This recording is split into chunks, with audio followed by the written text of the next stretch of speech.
Dentro de uno de los mayores polos industriales del Nordeste, algo en común empezó a surgir. No son solo galpones ni solo líneas de montaje. Junto a la nueva operación industrial que avanza a un ritmo acelerado, se instalaron estructuras permanentes o semipermanentes de vivienda que empiezan a llamar la atención. Atención, alojamientos, rutinas propias, circulación restringida. Y una dinámica que sugería para parte de la población local algo más grande que un simple sitio de construcción. La percepción rápidamente recibió un nombre, una ciudad china dentro de Camaçari. Mientras los camioneros circulan, se instalan máquinas y los equipos trabajan en turnos para hacer posible una nueva planta industrial. También crece una incomodidad silenciosa, fuera de los muros. La promesa de desarrollo empezó a convivir con dudas. ¿Quién trabaja ahí? ¿Quién vive ahí? Y, principalmente, ¿qué exactamente se está construyendo? Quédate con nosotros los próximos minutos y entiende cómo un proyecto industrial multimillonario terminó dando origen a una de las narrativas más controvertidas del país. El proyecto está ubicado en Camaçari, municipio de la región metropolitana de Salvador, a unos 50 kilómetros de la capital de Bahía. La localidad está inserta en uno de los principales polos industriales del Nordeste. Específicamente, el complejo ocupa el área donde funcionaba la antigua fábrica de Ford, estructura que durante décadas sostuvo la economía local y que, tras el cierre, dejó un vacío industrial significativo. Es en ese mismo espacio donde la empresa automotriz china BYD está implantando un polo productivo con cerca de 4.6 kilómetros cuadrados de área total, con una capacidad inicial de 150 kilómetros, 1.000 vehículos por año, pudiendo llegar a 600.000 unidades anuales en fases futuras. Sin embargo, lo que hace singular a este emprendimiento no es solo su escala, sino el contexto en el que surge, sustituyendo una operación cerrada y cargando con altas expectativas sociales. Ahí surge la pregunta: ¿estamos ante una nueva fase de industrialización o frente a un modelo que aún necesita demostrar su impacto real en la economía local?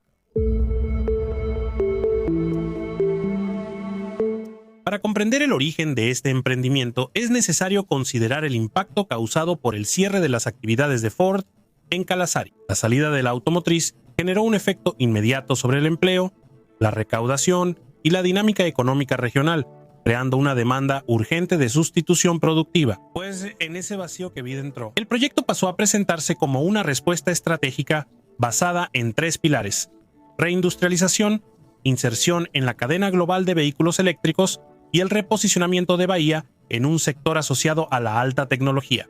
La inversión, estimada en aproximadamente 5.5 mil millones de reales, y la proyección de hasta 20.000 empleos directos e indirectos reforzaron la narrativa de recuperación económica. Paralelamente, empezó a circular en las redes sociales la idea de que se estaría creando una ciudad china en Bahía, con la llegada masiva de trabajadores extranjeros. Sin embargo, esa narrativa fue amplificada por la desinformación. Circuló ampliamente la afirmación de que cerca de 10.000 chinos serían traídos para ocupar los puestos del proyecto. Información posteriormente desmentida por datos oficiales que muestran la predominancia de trabajadores brasileños y la exigencia contractual de que la mano de obra local sea mayoritaria. Aún así, el impacto de esa narrativa fue relevante. Eso coincidió con un factor concreto que alteró completamente la percepción pública del proyecto, y es justamente en ese punto donde la discusión cambia de nivel. En la práctica, ese complejo está siendo construido. ¿Y para qué? El complejo de BYD en Camaçari opera bajo un modelo poco común.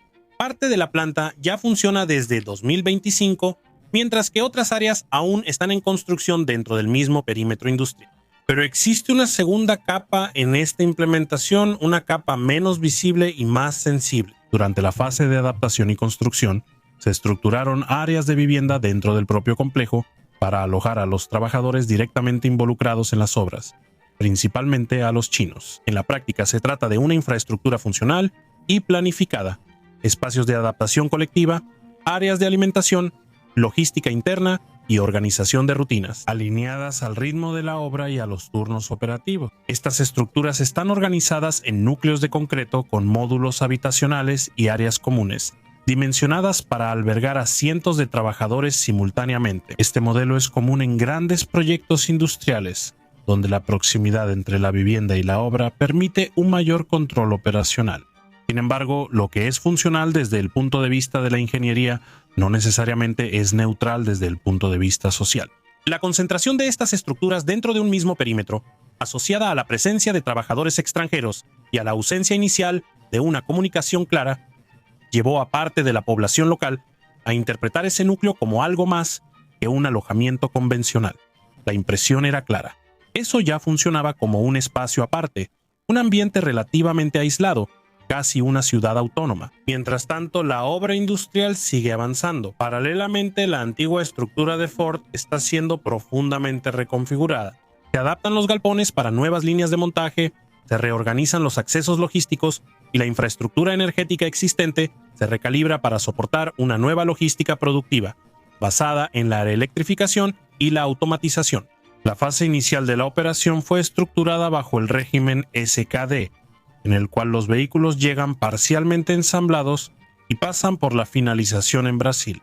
Este modelo permite acelerar el inicio de la operación, pero exige un alto nivel de sincronización logística, involucrando la importación de componentes, almacenamiento e integración en las líneas. Al mismo tiempo, se están preparando nuevas áreas para procesos industriales más complejos.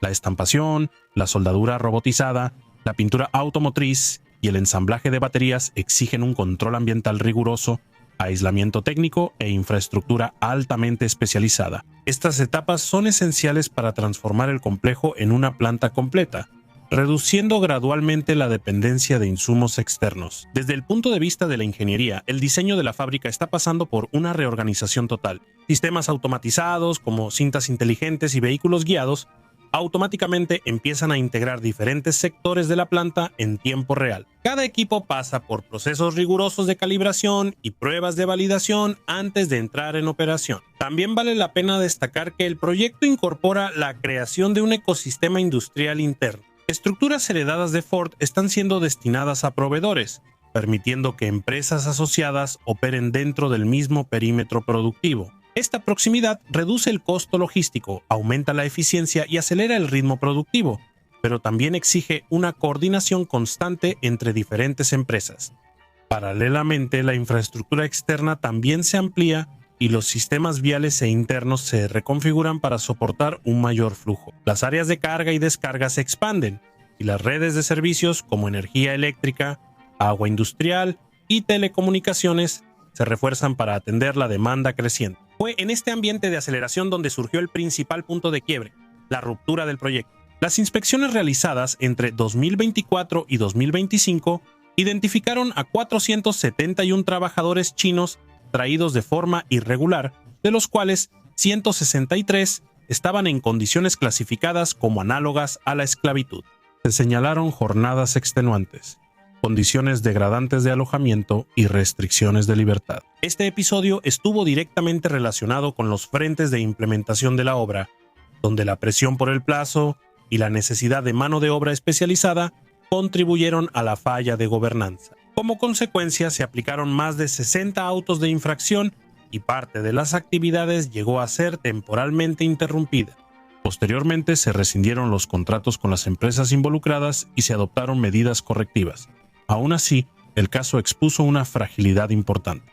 La velocidad de ejecución de grandes proyectos puede aumentar los riesgos cuando no está acompañada de mecanismos útiles, mecanismos robustos de control. Hoy la obra continúa en múltiples frentes, pero bajo un nuevo contexto. Ya no se trata solo de un proyecto industrial en construcción, se trata de una operación observada técnica, económica y socialmente. Y es precisamente esa combinación la que redefine lo que de hecho se está construyendo en Camaçari. Ahora, para entender el tamaño real de este proyecto, vale la pena traducir esos números a algo más concreto, empezando por el tamaño. El complejo de BYD ocupa cerca de 4.6 kilómetros cuadrados. De hecho, eso significa que esta estructura supera ciudades enteras en Brasil. Para efectos de comparación, supera Aguas de São Bento en São Paulo, que tiene aproximadamente 3.6 kilómetros cuadrados de área total. También es más grande que Santa Cruz de Minas, en Minas Gerais, con cerca de 3.5 kilómetros cuadrados. O sea, se trata de un complejo que por sí solo ocupa más espacio que municipios completos. En términos productivos, la escala también impresiona. Cuando esté en plena operación, la planta puede alcanzar hasta 600,000 vehículos por año, lo que representa más de 1,600 unidades producidas por día.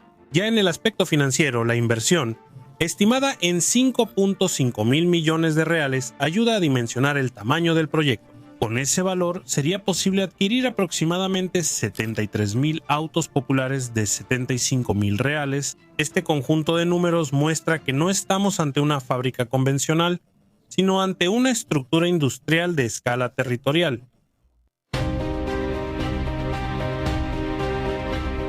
A pesar de las controversias, el proyecto sigue siendo estratégico. La expectativa es que el complejo reposicione a Camaçari como un polo relevante en la producción de vehículos electrificados, atrayendo proveedores y ampliando la cadena productiva regional.